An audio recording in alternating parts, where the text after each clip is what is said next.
ولو كنت فظا غليظ القلب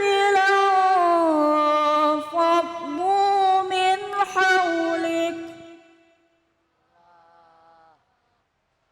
فاعف عنهم واستغفر لهم وشاورهم في الأمر فإذا عزمت فتوكل على الله إن الله يحب المتوكلين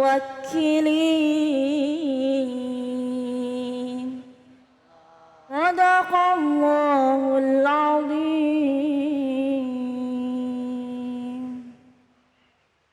Maha benar Allah dengan segala firman-Nya. Iqra'ul Qur'an fa innahu ya'ti yaumal qiyamah syafi'an li ashabi. Bacalah Al-Qur'an, maka insyaallah Al-Qur'an yang kita baca akan menjadi syafaat bagi yang membaca dan umumnya bagi kita semua yang mendengarkan. Terima kasih kepada qari'ah kita yang telah melantunkan ayat-ayat suci Al-Qur'an. Semoga menjadi ibadah bagi yang membaca dan umumnya bagi kita semua yang mendengarkan. Amin ya rabbal. Kembali lagi di Cahaya Hati Indonesia. Besti, masih semangat?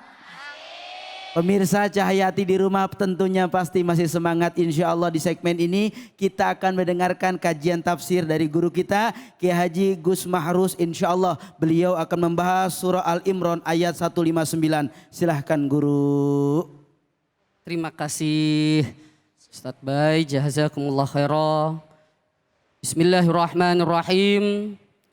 Assalamualaikum warahmatullahi wabarakatuh. Waalaikumsalam warahmatullahi wabarakatuh. Alhamdulillah. Alhamdulillahilladzi a'tana bihadhihi ni'mah.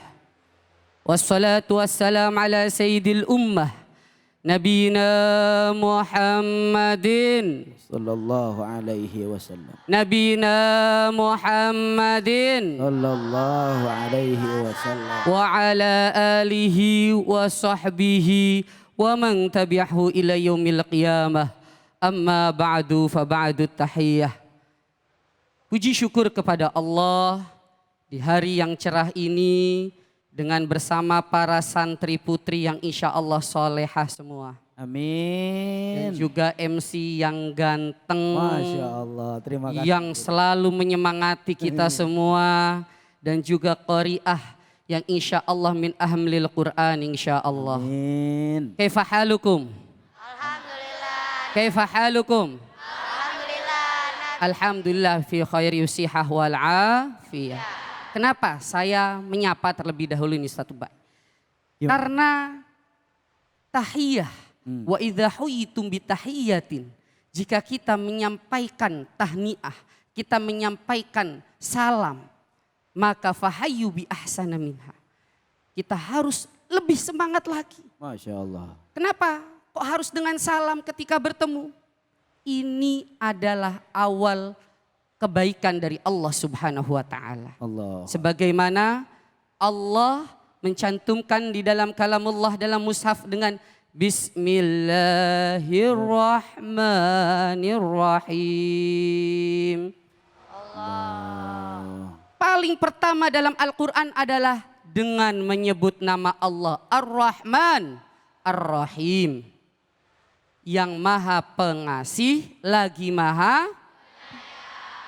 Hubungannya apa dengan ayat ini? Hubungannya ada apa dengan tema kita kali ini? Banyak. Besar, luas sekali. Karena di balik salam itulah, di balik ucapan salam itulah bukti kita perhatian, bukti kita sayang, bukti kita peduli kepada sesama manusia. Allahumma sholli ala sayyidina Muhammad. Allahumma sholli wa sallim wa barik alaihi. Kok bisa? Iya. Sebagaimana Allah memulai dengan Bismillahirrahmanirrahim yang maha pengasih lagi maha penyayang. Maka Allah menunjukkan sifat mulia Allah, sifat prerogatif Allah, menunjukkan kebesaran Allah. Bukan dengan kesombongan, bukan dengan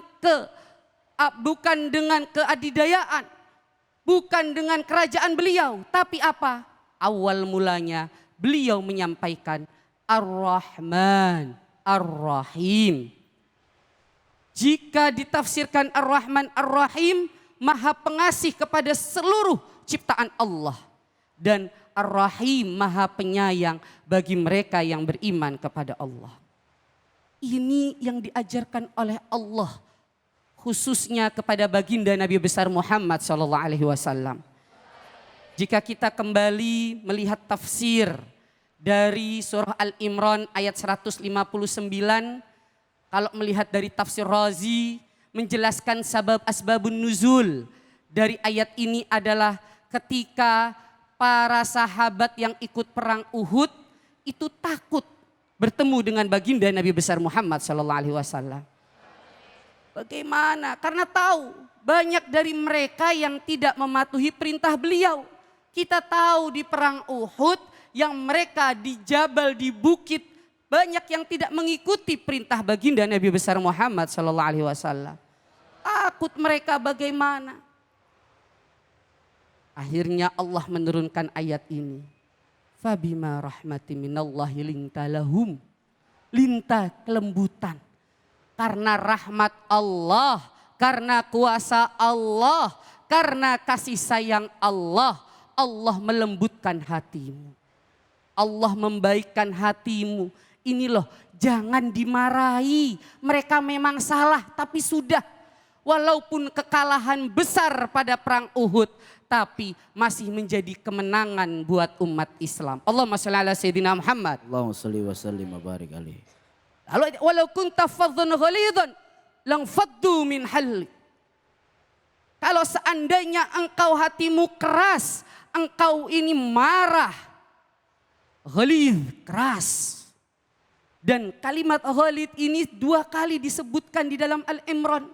Di sebelumnya juga disebutkan bagaimana bagi mereka orang-orang bertakwa, dimasukkan juga orang-orang yang muhsinin, orang-orang yang baik di mata Allah dan di mata manusia. Siapa? Wal kadhiminal ghaidh. Ghalidh dan ghaidh. Ada hubungan yang kuat. Menahan amarah, menahan kekerasan. Jangan sampai kita ketika melihat kesalahan dari sesama manusia, apalagi sesama muslim, jangan sampai kita menjadi langsung marah, lupa kita juga manusia terbuat dari tanah. Karena amarah itu bukan sifatnya manusia, karena kita terbuat dari tanah. Ada tanah yang bisa marah? Gak ada. Ada tanah yang keras sampai tidak bisa dihancurkan? Tidak ada. Di mana posisi tanah? Di bawah, kita injek-injek. Kita lahir dari tanah akan kembali ke maka jangan mudah marah. Nah, ini kita lahir dari tanah kembali ke maka jangan mudah marah. Dan ini yang disampaikan oleh Allah, yang diinginkan oleh Allah kepada baginda Nabi besar Muhammad SAW. Maka ada 3 perintah setelah itu, fa'fu anhum. Maafkanlah mereka. Dan di ayat sebelumnya, di ayat 134 juga disebutkan, wal afina 'anin nas. Dan maafkanlah kalian kepada manusia. Ingat di sini manusia, bukan umat muslim, bukan hanya santri putri asidikiyah, bukan hanya kepada MC, bukan hanya kepada qori'ah, tapi kepada seluruh manusia. Wal afina 'anin nas. Inilah kenapa dari asbabun nuzul ini Allah memerintahkan bukan hanya kepada beliau Nabi Muhammad SAW. Karena kalau dalam ulumul Quran, al-ibrah bi umumil lafzi la bi khususi sabab. yang kita ambil itu adalah secara umum. Secara umum hikmahnya, bukan hanya khusus sababnya. Mungkin turunnya kepada baginda Nabi besar Muhammad SAW. Tapi hikmah yang bisa kita ambil untuk kita semua apa? Ingat rahmat Allah, ingat kasih sayang Allah. Jangan gampang mudah marah, jangan gampang mudah emosi. Apalagi marahnya na'udzubillah karena mengikuti hawa nafsu. Ketika hawa nafsu sudah menguasai, disitulah syaitan akan berkuasa. Syaitan akan bergembira. Hore, hore, hore. Siapa yang tepuk tangan? Syaitan. Karena apa? Karena di balik amarah itu akan menghilangkan sebagian iman kita. Akan menghilangkan iman kita. Sebagaimana baginda Nabi besar Muhammad SAW. Sebagaimana baginda Nabi besar Muhammad SAW. Beliau dalam sabdanya menyampaikan innal ghadaba yudhibul iman. Sesungguhnya amarah akan menghilangkan iman. Ini mohon maaf. Biasanya ini ibu-ibu jamaah, santri putri, mohon maaf, memang perempuan dilahirkan dari tulang rusuk. Benar, makanya perempuan itu gampang rapuh.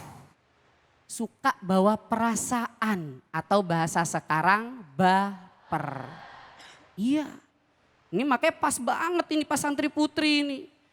Suka apa? Hati-hati yang suka emosian, hati-hati yang suka marah, dikit-dikit marah, kesenggol dikit marah, diomongin dikit marah, dikit-dikit bimoli, bibir monyong 5 cm.